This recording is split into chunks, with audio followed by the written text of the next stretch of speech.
Hi guys, welcome. This is your Sameer Kohli sir with another lecture of the topic called straight lines. Straight lines की 10.3 मेरे बच्चे 1 2 3 4 5 6 7 8 9 10 11 12 13 14 15 16 17 और 18 इन question में थोड़ी सी शक्ल में आप लोगों को बता दूं, थोड़ी सी मदद कर दूं। इसमें 18वां question is old is gold. जितने भी बच्चे इस वीडियो को देखेंगे, आधे से ज्यादा बच्चों के एग्जाम्स में यह 18वां क्वेश्चन आ सकता है। This is important.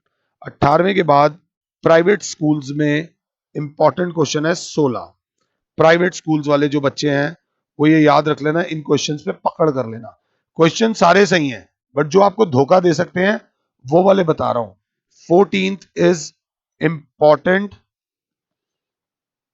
के साथ साथ लवली क्वेश्चन है, के साथ साथ 12th में भी काम आएगा। फुट ऑफ द परपेंडिकुलर वाला ये बहुत ज्यादा इंपॉर्टेंट क्वेश्चन है। 14th के बाद एक क्वेश्चन और है जो कहीं ना कहीं बच्चों को थोड़ा सा फंसा देता है, वो ये वाला है बेटा। ये भी इंपॉर्टेंट क्वेश्चन है। डज नॉट मीन्स के बाकी इंपॉर्टेंट नहीं है। इंपॉर्टेंट मतलब ये तुम्हें आना चाहिए। अगर ये नहीं आएगा तो तुम्हें स्ट्रेट लाइंस नहीं आई। तो थोड़ा सा ध्यान से देख लेना। मैं तो खैर सारे ही कराऊंगा, मैं कोई क्वेश्चन छोड़ूंगा नहीं। हमारे पास सबसे पहले क्वेश्चन नंबर 1 बेसिक है, बट हिला सकता है और एग्जाम में आ सकता है कि सी को भी हिला सकता है। तो the following reduce the following equations into slope intercept form and find their slopes and the y-intercepts. Find their slopes and the y-intercept. जब वो बोलता है स्लोप इंटरसेप्ट फॉर्म, तो वो जानता है y is equals to M x plus सी, y is equals to slope into x plus जो c है ये है इंटरसेप्ट ऑन y एक्सिस। पीछे वीडियोस में इसकी पूरी डेरिवेशन करा रखी है। पहला पार्ट दे रखा है x plus 7y is equals to 0। Second part दे रखा है 6x plus 3y minus 5 is equals to 0। और थर्ड पार्ट दे रखा है y इज इक्वल्स टू 0। अब यहां पर आ जाए ना तो नानी याद आ जानी है। जो y इज इक्वल्स टू 0 है वहां पर फंस सकता है कोई भी बच्चा। तो सबसे पहले बच्चा कहेगा 7y is equals to minus x, y is equals to minus x by 7। तो y is equals to minus 1/7x plus कुछ नहीं है। जिसके पास कुछ नहीं है उसके पास 0 तो है ना यार। तो y is equals to M x plus C. तो जो m है वो बराबर है -1/7 और जो c है वो बराबर है 0। इस इक्वेशन की स्लोप -1/7 है और इस इक्वेशन का y इंटरसेप्ट 0 है। सेकेंड इक्वेशन खुद से कर लो। बच्चा कहेगा 3y is equals to -6x plus 5। जो इधर प्लस हो रहा है वो उधर जाके माइनस हो गया। अगर ध्यान से देखें तो y बराबर हो जाएगा -6/3x प्लस 5/3। तो y बराबर आ जाएगा -2x प्लस 5/3। मतलब y is equals to M x plus C. तो इस लाइन की स्लोप हो गई -2 और इस लाइन की y इंटरसेप्ट हो गया 5/3 या 0,5/3 कोऑर्डिनेट हो गया। बट अगर y इंटरसेप्ट पूछा जाएगा तो सिर्फ बोलोगे 5/3। y इंटरसेप्ट जो y एक्सिस पे इंटरसेप्ट बना है उसकी लेंथ, ये बात याद रख लेना। अब ये वाली इक्वेशन डरा गई भाई, y इज इक्वल टू 0, तो इससे पंगे लो। y इज इक्वल टू 0 को लिख दो 0x प्लस c मतलब 0।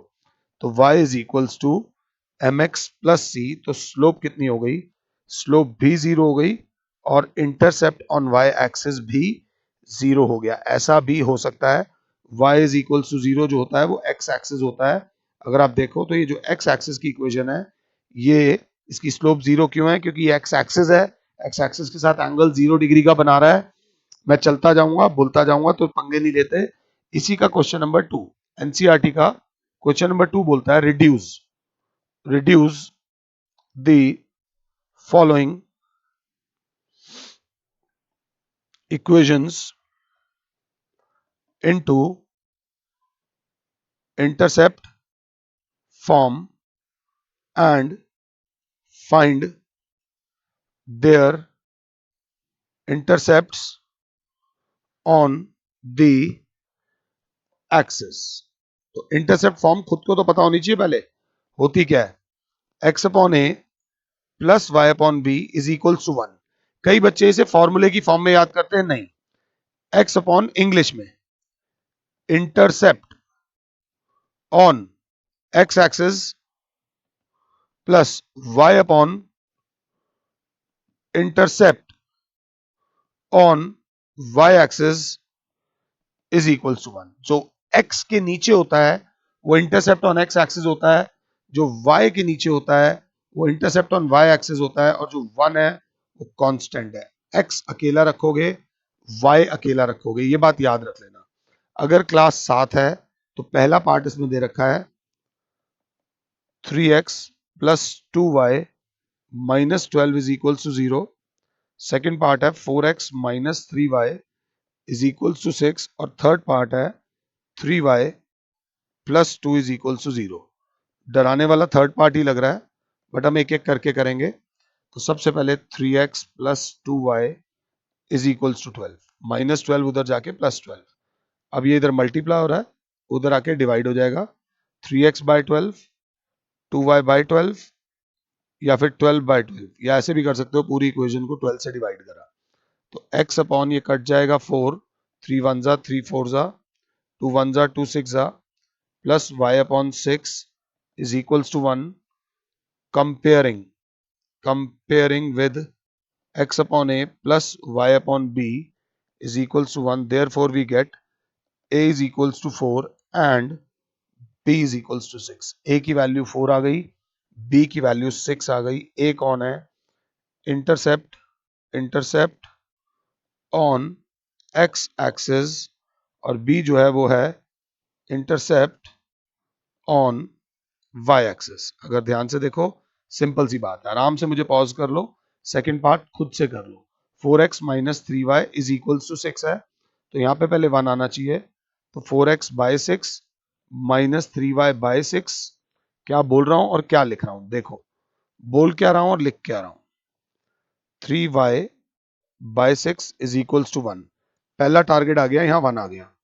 अब x, ये 2 2 जा, ये 2 3 जा, 2x बाय 3 माइनस 3 1 जा 3 2 जा, minus y by 2 is equals to 1। मामला खराब हो रहा है सर, आपके पहले वाले में तो x ऑटोमेटिकली अकेला हो गया था, बट इसमें x अकेला नहीं हो रहा, तो क्या करें। तो x अपॉन 3 अपॉन 2, देखो समझो, ये जो 2 था इसको इसके नीचे ले गए, और सर यहां तो प्लस होना चाहिए था, माइनस है, तो plus y upon minus 2 is equals to 1। ये जो माइनस का साइन है ये यहां ले गए। अब हम इसे आराम से कंपेयर कर सकते हैं, x upon a plus y upon b is equal to 1। तो a बराबर हो जाएगा 3/2 और b बराबर हो जाएगा -2। जो a है वो इंटरसेप्ट ऑन x एक्सिस है, जो b है वो इंटरसेप्ट ऑन y एक्सिस है। ये सेकेंड पार्ट इसका हो गया। Third part 3y plus 2 is equal to 0। बच्चा बोलेगा सर ये क्वेश्चन तो हो ही नहीं सकता क्योंकि इसमें x नहीं दे रखा। तो मैं बोलूंगा जो कुछ नहीं दे रखा, जिसका कोई नहीं उसका खुदा है यारों, ये बात याद रख लेना। उसको 0x लिख दो, तो 0x plus 3y is equals to -2। तो 0x by -2 plus 3y by -2 is equals to 1। अब अगर ध्यान से देखना, 3y plus 2 is equals to 0 है, तो 3y इज इक्वल्स टू -2 है, y इज इक्वल्स टू -2/3 है। ये जो इक्वेशन बन रही है वो ये इस प्रकार से बनेगी, y इज इक्वल्स टू -2/3। अगर देखूं तो ये यहां से जाएगी इस जगह से कहीं, ये 3y plus 2 is equals to 0। अगर मैं गलत नहीं हूं तो बिल्कुल सही सर। अब इसको समझो, x upon -2 upon 0 plus y upon -2/3, -2/3 कुछ गलती करी है क्या मैंने? ये 1, ये 2, -2/3 is this, y intercept is equals to 1, बिल्कुल ठीक कर रहा हूं। अब 2/0 क्या होता है? 2/0 क्या होता है sir? x upon not defined, anything upon 0 होता है not defined, plus y upon -2/3 is equals to 1। Not defined क्यों आया? क्योंकि मैंने ग्राफ भी बना के दिखा दिया है, इसका x एक्सिस से कोई लेना देना नहीं है, इसका y इंटरसेप्ट बन रहा है, x इंटरसेप्ट बन ही नहीं रहा, तो जो नहीं बन रहा वो नॉट डिफाइंड है, और जो बन रहा है वो -2/3 है। ये देखो, ऐसे क्वेश्चन जब हम छोड़ देते हैं और वहां एग्जाम में आते हैं तो जानलेवा हो जाते हैं। 10 मिनट में करे 2 क्वेश्चंस हैं, बट ये दोनों क्वेश्चंस बहुत अच्छे हैं एग्जाम में आने के हिसाब से। So don't leave anything. In the next lecture मैं आप लोगों के साथ बाकी के क्वेश्चंस करूंगा। फिलहाल के लिए और Sameer sir is saying you good bye, God bless all, जय माता।